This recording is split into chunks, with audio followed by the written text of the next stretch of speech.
नमस्कार. लीनाचे स्वयंपाकघरमध्ये मी लीना आपलं स्वागत करते. जेव्हा घरात कोणतीही भाजी नसेल किंवा काहीतरी झटपट आणि चविष्ट खायची इच्छा झाली असेल तेव्हा डोळ्यासमोर येते ती म्हणजे खमंग कांद्याची भाजी.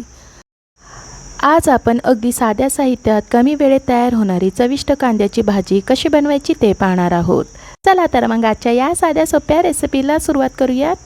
कढईमध्ये छोटे 2 पळी तेल गरम करायला ठेवलेलं आहे. तेल चांगलं गरम झालं की अर्धा टीस्पून मोहरी घालूया. मोहरी चांगली तडतडली की अर्धा टीस्पून जिरे घालूया. पाव टीस्पून हिंग घालूया. 1 हिरव्या मिरचीचे बारीक तुकडे करून घेतलेले आहेत. ताजी कढीपत्त्याची पाने घालूयात. फोडणीचा घरभर वास दरवळायला लागलेला आहे. इथे मी 2 मोठे कांदे चौकोनी चिरून घेतलेले आहेत. कांदा घालूया. गॅसच्या मोठ्या आचेवर कांदा हलका सोनेरी रंग येईपर्यंत भाजून घेऊया. कांदा आपला पटकन भाजावा म्हणून थोडंसं मीठ घालूया.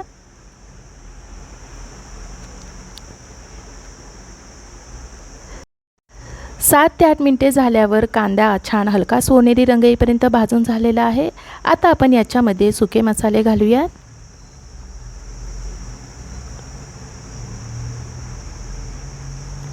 एक चमचा धने पावडर, अर्धा चमचा भाजलेल्या जिऱ्याची पावडर, पाव चमचा हळद, अर्धा चमचा कांदा लसूण मसाला घालूया. गॅस याच कमी करून मसाले 15 ते 20 सेकंद भाजून घेऊयात. कांदा लसूण मसाल्याऐवजी तुम्ही लाल तिखटसुद्धा घालू शकता. तसेच आपण फोडणीमध्ये मिरची घातलेली असल्यामुळे तिखटचे प्रमाण आवडीप्रमाणे कमी किंवा जास्त करू शकता. पण भाजी खाताना गोड लागू नये म्हणून जरा ती तिखट असली तरी तिचा स्वाद भाकरीबरोबर आणखीनच वाढेल. कांदा भाजताना आपण मीठ घातलेलं होतं म्हणून मीठ कमीच घालायचं आहे. 2 चमचे भाजलेल्या शेंगदाण्याचे बारीक कूट घालूया आणि मिक्स करून घेऊया.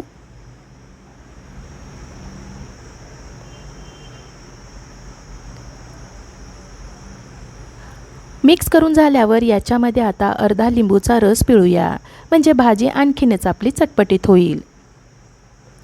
भाजी आणखीन खमंग हवी असेल तर पाव चमचा गरम मसाला घालू शकता. लिंबूचा रस पिळून झाल्यावर मिक्स करूया. कांदा हलका सोनेरी रंग येईपर्यंत भाजून घेतल्यामुळे भाजी थंड झाली तरी ती कोरडी होणार नाही आहे. सगळ्यात शेवटी बारीक चिरलेली कोथिंबीर घालून मिक्स करून घ्यायची आहे आणि लगेचच गॅस बंद करायचा आहे, म्हणजे लिंबूची चव टिकून राहील. तयार झालेली ही कांद्याची भाजी गरम गरम भाकरी किंवा चपातीसोबत सुंदर लागते. तुम्हीही या पद्धतीने भाजी बनवून बघा आणि तुमच्या कुटुंबासोबत जेवणाचा आनंद घ्या. आजची ही रेसिपी तुम्हाला आवडली असेल तर व्हिडिओला लाईक जरूर करा आणि आपल्या मित्रमैत्रिणींसोबत शेअर करायला विसरू नका. अशा साध्या सोप्या रेसिपी पाहण्यासाठी लीनाचे स्वयंपाकघर या यूट्यूब चॅनलला सबस्क्राईब जरूर करा. धन्यवाद.